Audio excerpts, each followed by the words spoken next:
if you imagine, and let's just talk about the group of people that were born into Islam.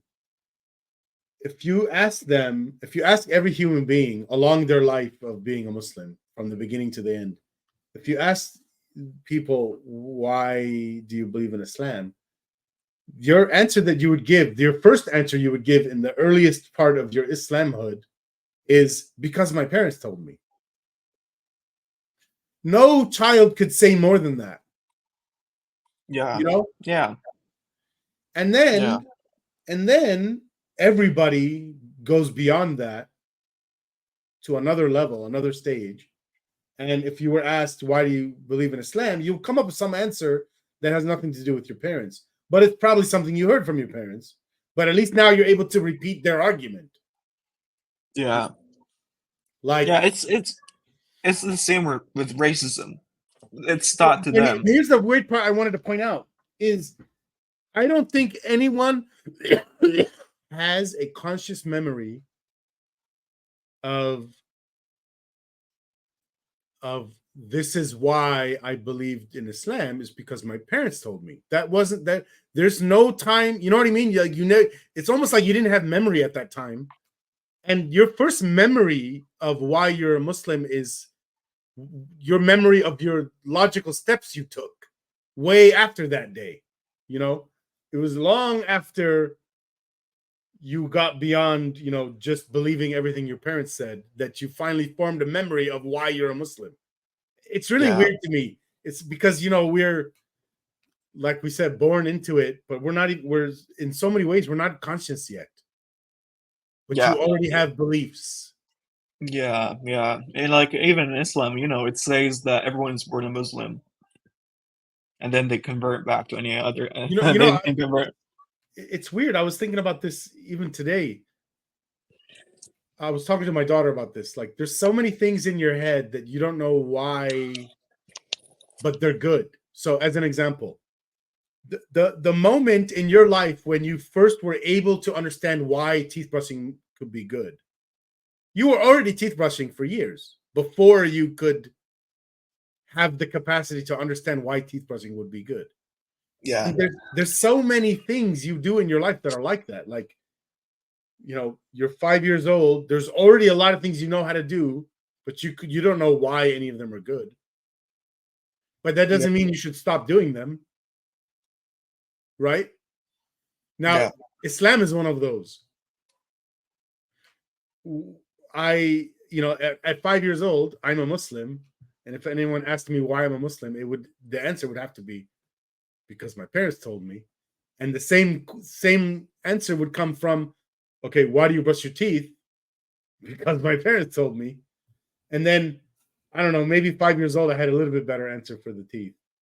Like I don't know, your teeth will fall out if you don't brush your teeth. Yeah. But I wonder what answer we would give. Why are you a Muslim? Well, I hope it's not. I'm sure this was the case for a lot of people. So I don't go to hell. That's the answer that I get. I was about to correct you. I've never asked. I've never in my life. Oh my God, life. Asked a kid why they're Muslim, and they go, "It's because my parents taught me." Their Well, no one answer was is ever asked always, that question. That's the point. "No, no, no." I do ask. Like I sometimes I ask them out of like I don't make it so that I'm doubting their religion. I'm just ask. Like I used to see kids so young pray, and I'm like, "Why do you pray?" Like that was in back when I was in Jordan. Like I would ask kids, "Why are you praying at such a young age?" And they go, "So I don't go to hell." That's stage 2, though. Stage 1 was because my daddy told me about it. But it's Stage this is 1 is like before they even heard about hell. Because, when you hear about hell, that's you already heard about Islam for a while. You first have to learn about God and Islam, then you find out what happens if you don't believe it. Oh, there's a little yeah, hell. So they've yeah, already yeah, they've already gone beyond, and that's where the brainwashing happened already. Like he already forgot that he went from stage 1, my parents told me, to stage 2. I don't I don't want to go to hell. But where did you get that information from? From your parents. And where did they get that information from? from their parents, all the way back to Muhammad, who made it up. Who made it You up know, from other variations of the same made up nonsense. yeah. You know, uh, when I was like a child, I was like still in. I don't even remember. I was like in like first grade, second grade, third grade. My teachers and my sister's teachers, they were teaching us about hell and what would happen if we didn't pray and what it would. And we were kids. Why are you teaching kids Child about abuse. fire and burning corpses? Child About abuse. yes, it's really bad. It's Do you fear hell still? me. Yeah. Are you are you serious or I just I am serious, and I can tell the answer is no, but there's a lot of ex-Muslims who fear hell.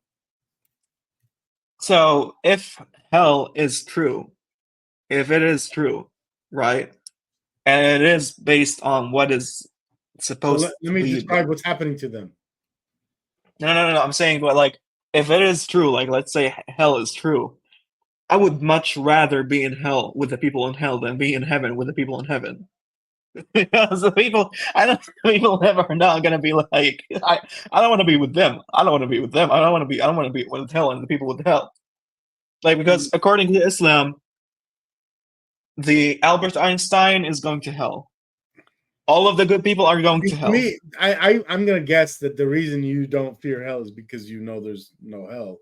But there's people who this is their line of logic. Okay, they're ex-Muslims. They might have been ex-Muslim for years, and when they hear a new miracle claim, and their brain asks themselves a question: What if I'm wrong about Islam? What if this miracle claim is true? And then they have a panic attack. Don't we all went through that, didn't you? No, because I didn't even fear hell when I was a Muslim. Oh, okay, go on. Yeah, so that's all. I mean, you don't have this problem they have for whatever reason. You're because in the way you're thinking about it is even if there was a hell, that's the place you prefer to go. Yeah. Exactly. Where oh, listen. Even though I'm gay, listen. Where do you think there would be bad bitches? In hell or heaven? Yeah, all the fun people would be in hell. Yeah, No. I'm but saying they're all wait, getting burned.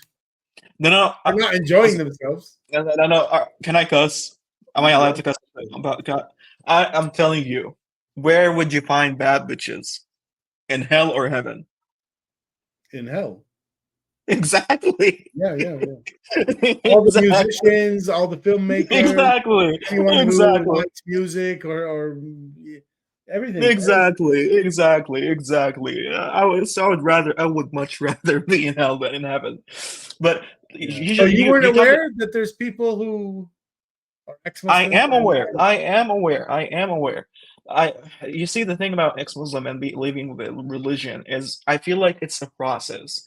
Like at first you're like doubtful, you're scared, you still somewhat believe in the religion, and the more time passes, the more you're like, no, this is not true.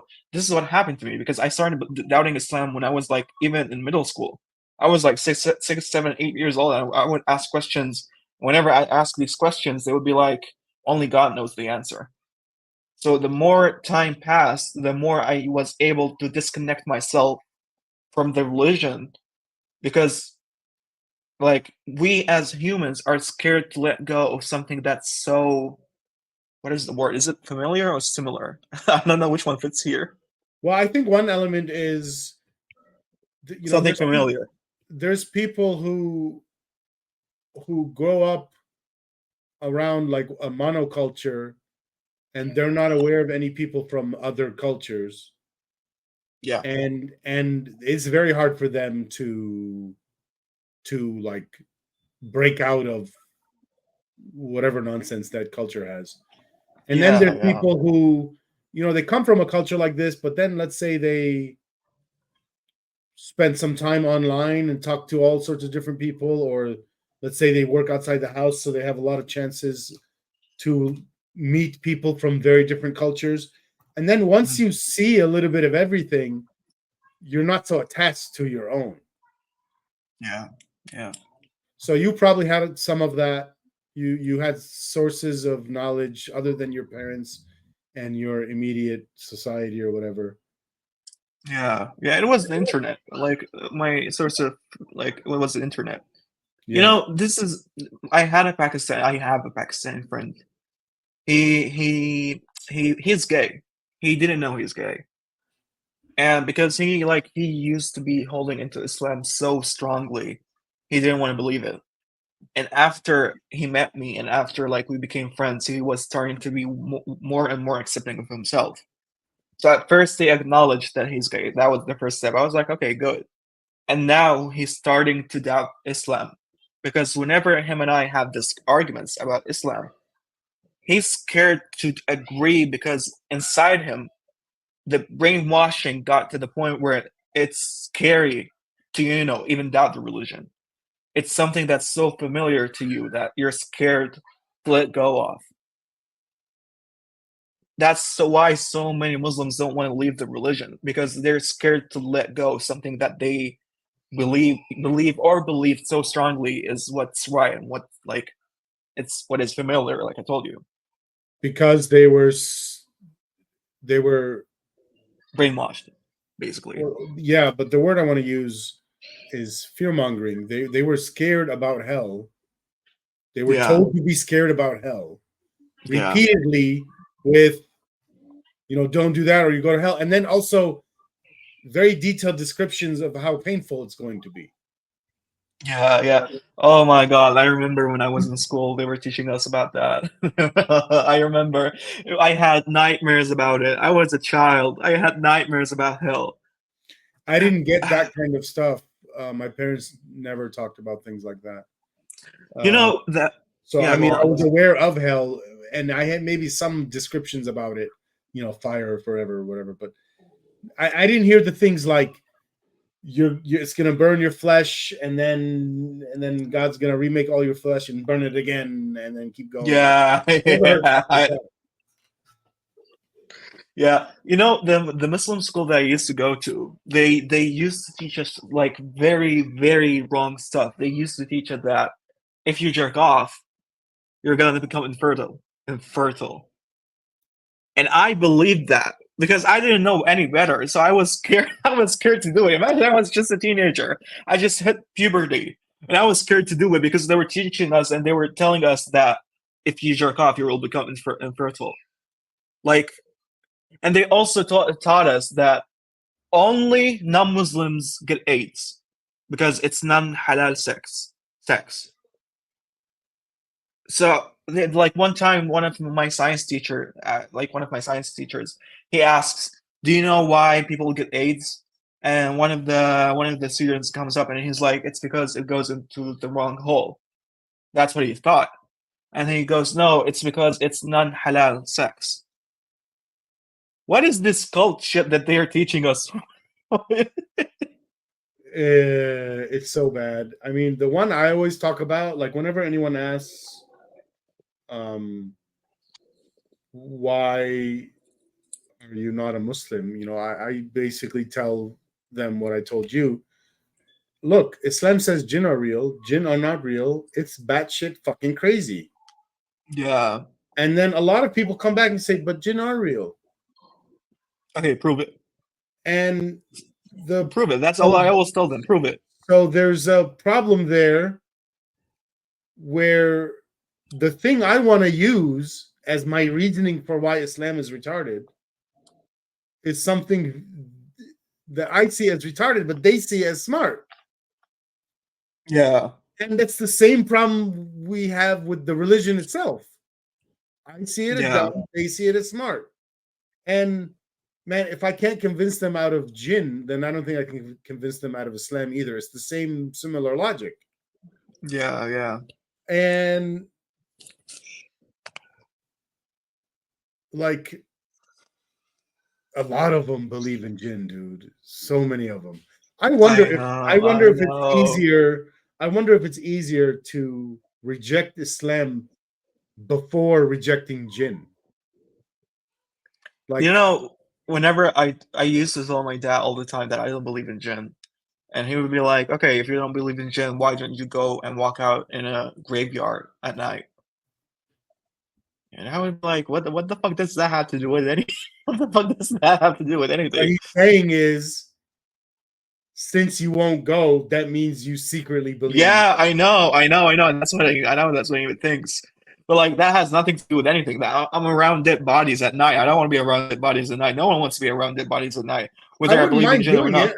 not. It's dumb. Like, what's weird about this scenario is this person knows you don't believe in jinn, or at least heard you say it, but thinks you believe in it anyway.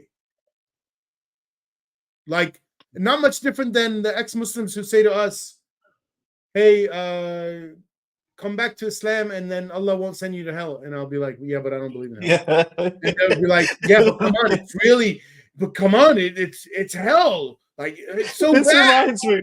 This reminds me of this. Listen. Did you were you able to see my Reddit posts about a few weeks ago? I made a few posts and I deleted one of them. Were you able to see them? They I blew think up. you told me to look, and I looked, but I don't remember any of the content. I so on my Reddit I posted my mom's conversation with me on WhatsApp, Okay. and it was really bad. She was being really abusive. She was being really awful, and it blew up. It got 100,000. I mean, 110,000 views, Wow. and it got like 700 likes, 500 comments, and one guy, this happened on September 4th. He texts me. This is on Reddit. Hi, I came across your post about your mother's text messages. I myself struggle with same-sex attraction, but but that doesn't justify leaving your religion and your family to fulfill your desires. I'm here to chat if you're interested. And yes, I'm Muslim. I'm still Muslim. It doesn't matter what you feel. If you truly submit to God, your creator, nothing else matters. There's no comparison with your creator or your desires. Your Lord is the only one worthy of your worship, not your desires or feelings. Do you not want to be with your Lord and see His face and being admitted into His paradise, where you will experience bliss for eternity? 40 or 60 or 80 years ain't worth giving that bliss up. Honestly, I feel for your mother, and I pray you guys are you reunited, and I pray Allah guide you back to His religion. And why did I only responded with one sentence? I said, you know what? I'm gonna listen to your advice, and hopefully I get my 72 virgins in Jannah.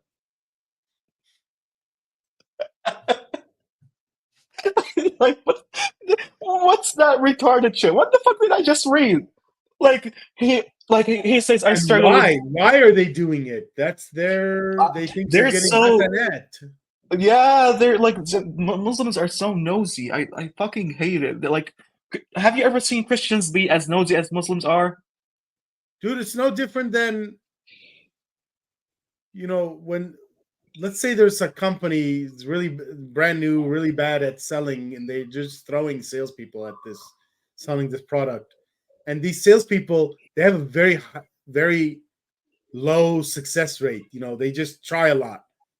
They call you Yeah, up, telesales, hey, will you buy this? No? Okay, buy. And it's, maybe 1 out of 40 buys, right? it's like That's that's what's happening here. These people, when he sent you this message, there's so little quality effort going in it that the success rate is really, really, really low. Some people do get in, but it's so bad, and it's as bad as those guys. Like, these bad salespeople, they don't know their product, they don't know how to talk to you, they've never sold anything before, they forgot to say their name, shit like that. That's what these guys are doing with you. It's really bad selling techniques, and they don't know yeah, their product. They don't know their it, product. They don't know their it's price. They don't know anything. it's exactly like the Indian scammers that call you. Exactly like the Indian scammers, except I'm immune to it by now. Holy shit. I there is And the this thing question. is, they are scammers too. It's not even a Yeah, joke. yeah. They really are scammers. What's weird is they're another level of scammer. They don't even know they're a scammer. Like, I have a. Sorry, I go suddenly ahead. I was disconnected for a done, but second. it's even weirder than being a regular scammer. I have a question I always ask ex-Muslims or yeah, ex-Muslims. Do you think Muhammad was a bad person, or do you think he was schizo? Or do I think he was what? What's the second option? Schizo, schizophrenic. Schizo. Uh, I mean, he can be both. He can be both. I mean, because one time I was talking to one of my Muslim friends, and he was like, I think it was schizo because like he didn't even believe in the images that he saw, and and then was it like his wife that she took him to his uncle, I think. Yeah, I do think he intentionally made up some of the stuff. Maybe he also is schizo and had hallucinations and whatever. But come on, he lied about a lot of stuff. He might be schizo. You never know. He might be actually imagining this shit. Like there are so many like one of the hadith that I read that was like this hadith talks about him hitting Aisha. So she was talking about how she noticed he left the bed at night, and she followed him, and she saw him talking to no one. Like it's a true hadith, and saw him talking to no one. Like she says that she saw him talking to no one. He was just talking to himself. And then he came back and he noticed her shadow. And then when he asked her if she was following him, and then he hit her. But like this might be like this man might actually be schizophrenic. There's a guy who wrote a book. I don't remember his name. Maybe it'll come to me. And he writes about Islamic issues. And yeah, he argues that Muhammad was schizophrenic, and he goes into details. And He might. he goes into details, and he's trying to argue it from a mental health standpoint. Yeah, I've heard that So before. wait, Not new. is he trying to do what the American court system does? That he's just trying to excuse everything he did just because No, he he's heavily insane? criticizes Islam. Oh, okay, good, good, And good, he good. was also mentally ill, which explains. No, but he's very much against Islam. Because like even you said it yourself, Islam literally copied every single thing from the same bullshit from like the previous religions. And Yeah, if you but it twisted things and it made some stuff worse. yeah, and if you try to map out every single country that Muhammad mentioned, it's all countries around him. Why did he never like move away from these countries? Like he only mentions the countries that are near him, and then he leaves out That's how the like history works. yeah, yeah. That's not how history works. I mean that this Yeah, man, this man, when he used to talk about geography, he would explain about the countries near him. He never ever talked about countries that are away from him because he wasn't aware of them. yes, But if he because was that's a how true history prophet, works. That's how history works. Like we know why do that you mean? Why do you mean how that history works? because, like, when we hear some account of somebody saying something about whatever happened, you also have to factor in what those people knew at the time. Like, for example, big portion of the world didn't know the Americas, two continents Yeah, exist. no, but So what I'm saying is, if he's right, a true prophet, if he's yes, a true prophet of that's God, why he I'm would know saying about that. history. That's why I'm saying history. Because Yeah, there's I'm no saying, prophet and there's just history. but that's what I'm saying. Like, if he's a true prophet of God, why is he only talking about countries that? Why didn't he talk about the Americas? If he's a prophet, he should know, right? He didn't know shit.